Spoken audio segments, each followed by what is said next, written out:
So back in 2003, upon returning from my final deployment with the United States Marine Corps, I decided to take a little road trip. Starting from my home base in San Diego, I started riding north. I stopped in Thousand Oaks to see my sister, in Camarillo to see my brother, saw my father in Ojai. Next thing you know, I'm stopping in Monterey and then San Francisco to see good buddies from college. I continued on to Seattle and eventually Vancouver, then went over to Ottawa, Montreal, and then Quebec City. Now at this point, Nova Scotia's calling me, so I make it all the way to Yarmouth. Then I started making my way down the east coast of the United States and eventually made my way all the way down to Key West. Coming back up, I shot up the west side of Florida, stopped in at Navarre, saw my grandfather, popped into New Orleans for a hurricane, shot across to Houston, then to San Antonio, and then took lonely Interstate 10 all the way to El Paso. From there, shot across to Denver, then down to Albuquerque, then to see my mom in Ruidoso, New Mexico. Next up was Phoenix, Arizona. My sister was at ASU, and after 2 months on the road, I finally made it back to San Diego. Now, straight up, gents, living on a motorcycle is fun, but it can also be tough. Let's just say that you are exposed to the elements. Wind, rain, sleet, the cold, especially in the unpredictable fall. I started the trip in September and did the north part first,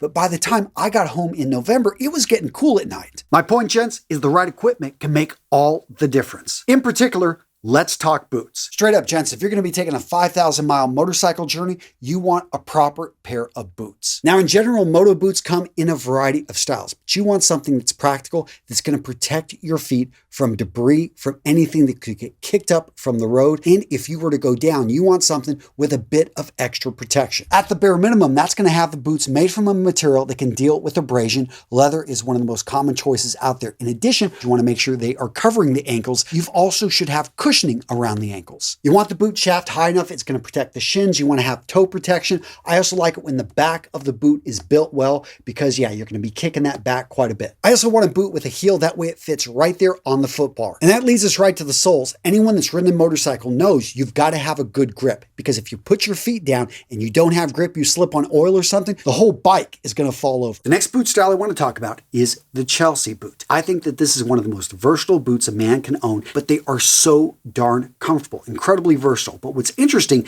is they started off as a woman's shoe. Yes, Queen Victoria, she was the first person to have one made for her by her shoemakers. That being said, it was the Beatles, it was the Mods, it was the rock stars, the 1960s, 1970s that started to make these really popular. Nowadays, I think that you can wear, especially if it's black and it's got a slick silhouette, meaning I would say a clean silhouette, a smart silhouette. By that, I mean that the toe box isn't super high. Again, you want to have a sole. This one right here has a mix of leather and rubber, which I like because you get the best of both worlds. But there are Chelseas out there that are going to be made much more casual. This one right here, when you look at the sole, notice you've got that grip. Again, great for getting traction. This would be a great everyday boot that you could slip on, slip off, but this is not going to be something you can really dress up, as the color also kind of gives it away. Now, when it comes to color, black boots in general are going to be more formal. That isn't always the case, and I'll explain because there's differences in materials, and there are some darker colors which are actually can be dressed up.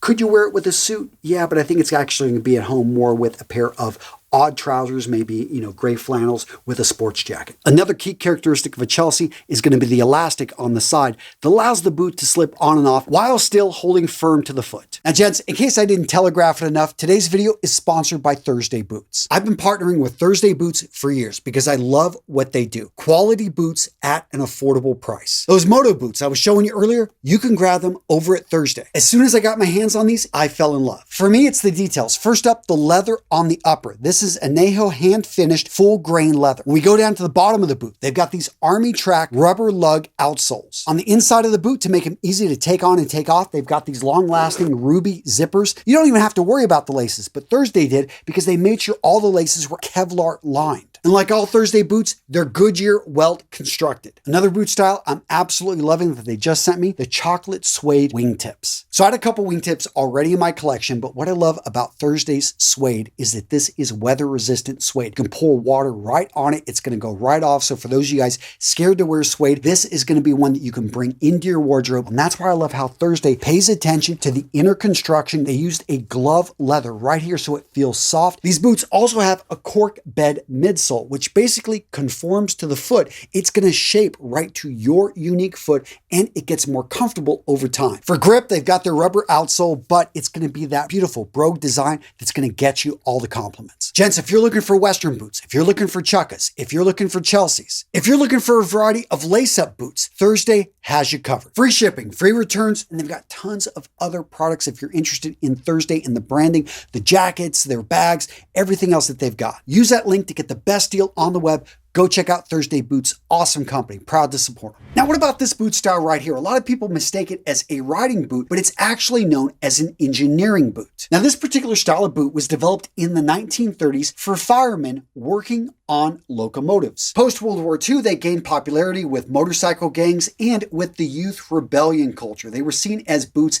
that basically, if you wore them, you're sticking it to the man. Now, originally, they were all black in color, but nowadays you can find these things on fashion runways, so they're coming in a variety of colors and styles. Well, what about Western boots? How do you style these? How do you wear these? Can you wear these when riding a motorcycle? Western boots, also known as cowboy boots, were made popular in North America about 170 years ago, whenever we had the big cattle drives coming out of Texas. Before that, you had the Wellington boot and a wide variety of other boots that were worn out west, but it was really the cattle drives and the amount of money the cowboys had to spend after those drives that drove the sales and production and styling of this particular variant. Now, because of that history and the fact that they're a bit more pronounced, a lot of guys are hesitant to try to pull cowboy boots into their wardrobe. In my opinion, that's too bad. They're incredibly comfortable, and I think if you've got the confidence, if you've got a casual wardrobe, and by the way, the shaft for the most part is covered by the right pair of jeans, guys, try yourself a pair of Western boots. I think they're such an easy way to add style to a man's wardrobe. Point being, if you are Western at heart, if you're a country boy, you can pull this off. I mean, guys, here in Wisconsin, they wear them. In any case, an entry point into the Western type of boot is to look at the roper. This is going to have a shorter shaft. It's also not going to have as pronounced of a heel. And in general, it's going to be a little bit more muted. And again, the right pair of jeans, most people aren't going to notice. You're going to notice because you're going to be standing taller. You're going to feel better. And yeah, ropers are great. Now, to the question of should you wear them with a motorcycle, I'm going to recommend in most cases no, because of the sole. Now, these right here, these have a rubber sole, but you want a sole with a lot of grip. And there's a lot of Western, a lot of cowboy boots out there that have a leather sole, and that right there is just going to have you slipping and sliding all over the place. Which, if you're out two-stepping, dancing, slipping and sliding all over the place, is great in a pair of Western boots. Now, this next style, similar to the Chelsea boot, in that it is an ankle boot, is going to be more casual. And we can tell that by the 2 to 3 eyelids and the lacing and the history. Now, the boot we're talking about here is a much more recent design coming out of World War II, initially called the Desert Boot.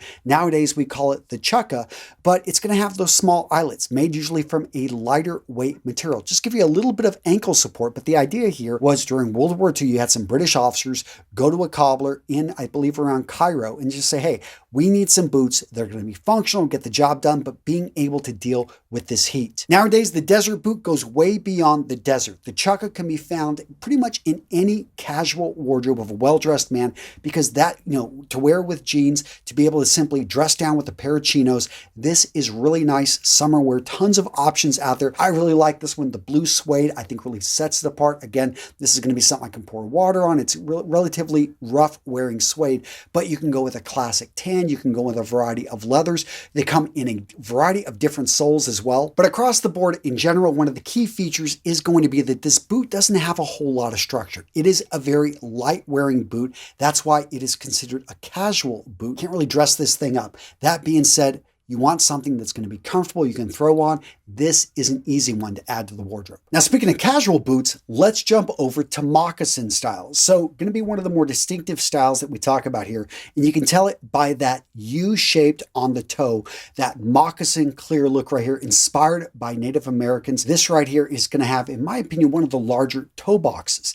Therefore, this is a favorite of men that are going to be up on their feet 16 hours a day working blue-collar jobs, because this boot right here is just comfortable. Now, they come in a wide variety of colors, material, with contrasting soles, with matching soles.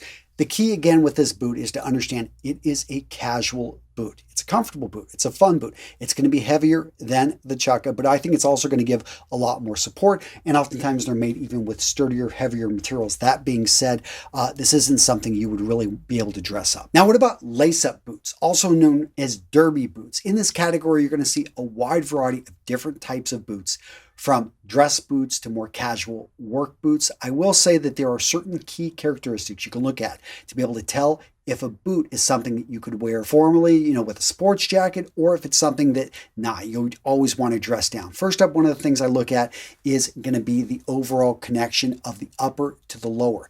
Is this uniform? Do we have contrasting stitching? Is the upper basically connected to a sole that is overbuilt? Nothing wrong with overbuilt soles, but they are going to be more casual. I then maybe look at the lacing. Right here, you're going to see more of a dress shoe type of lacing, which makes sense because this boot in general is going to be more of a dress boot. Dress boots in general are also going to be thinner, and one of the reasons is they're not really made to insulate. Again, these are made for show. I mean, of course, they're going to have purpose, but they're more about looks and getting compliments and wearing them with your outfits. They're not about, going out and working a full day and being insulated from the elements. No, that's going to be more of a boot like this. This one right here is going to have a more rugged build. I can already tell when I touch the tongue, I notice that it's thicker. It has more cushioning. This one is going to be lined on the inside. It's also got a strap right here in the back, which allows me to pull it off, take it on. More formal, dressier boots are not usually going to have this strap in the back. We also notice right here, again, the soles. They're going to have these lug, heavier soles that are made to get grip. Now, where it gets confusing for some is when they look at a boot and they're like, well, is that a dress boot? Is that a boot that's going to be more casual? And I will say a lot of styles, they fall in between. There isn't like a regulator out there saying that, hey, you've got to look this way for a dress boot. Now, this one, I would maybe change out the laces and I can give this an even dressier. Right now, it's just got these flat laces right here, but if you went with circular, more of dress laces, I think it would give it a little bit more of a dressed up look. That being said, the metal clasps right here, this gives them away. If you see something with D-rings or, clasps like this at the top, that in general is going to be a more casual look. But the color, black. And I did talk about how black is the most formal of colors. We could go with a burgundy. We could go with a really dark brown. That would be dress. You'll see a lot of dress boots made like that as well. But this one right here, I would say you could wear with jeans. You would be pushing it to try to wear this, I think, with a suit or a sports. You could wear it with a sports jacket, not trousers. But you just have to understand that if you're going to go and want to wear something with the boot, I'd maybe be looking at a pair of Chelsea's, or make sure that you go with a laced boot that is going to be dark in design and, again, meets all the criteria we talked about. Another small detail that can make a boot a little bit less formal is when it has a cap toe right here as well. The material is matte. That means it doesn't have a shine to it. It's got a little bit of a texture to it. This, again, is going to make the boot a bit more casual than a solid black one with no cap toe, which is exactly this boot right here. Again, no cap toe. And you notice right here at the top, it doesn't have those clasps. This is going to be a little bit dressier. Now, as I mentioned earlier, there's a wide variety of laced boots. This one in particular, the combat boot. They come in different looks, different styles. This one more is a jump boot type of design. So it's going to have a higher shaft to provide more support. Anyone that's ever jumped out of a C-130, yeah, you know what it's like to have to do with the 5-point roll. Anyone ever done that? Let me know in the comments. But you want protection because those parachutes are not very big, and for some reason they have you shooting down super fast. You can break your ankle, you can break a few other things. So these are designed for protection, and that was the idea with this boot. Initially, yeah, they had guys jumping out with like just regular type of boots, and they started providing more cushion, more protection, and that's what we see in a lot of these being sold to civilians. You're also going to see right here, you've got this speed lacing, and that allows the lacing to get tighter quicker so that you can take them off, you can put them on easier. Another laced variant is going to be the hiking boot. You're going to see a wide variety of soles, but in general, these are going to be more rugged soles that give you grip, hence for hiking. And we're also going to see here at the top that the laces, they're not going to have the type of laces that are, with eyelets. Instead, they're going to have speed or D-rings on the outside that, again, make it very easy and in general make for a more comfortable boot. And of course, let's not forget specialty riding boots, from harness boots to the Jodhpur boot. This one designed for polo players. The idea is it's going to keep you in the saddle, but if you get knocked off the horse, it's not going to drag you.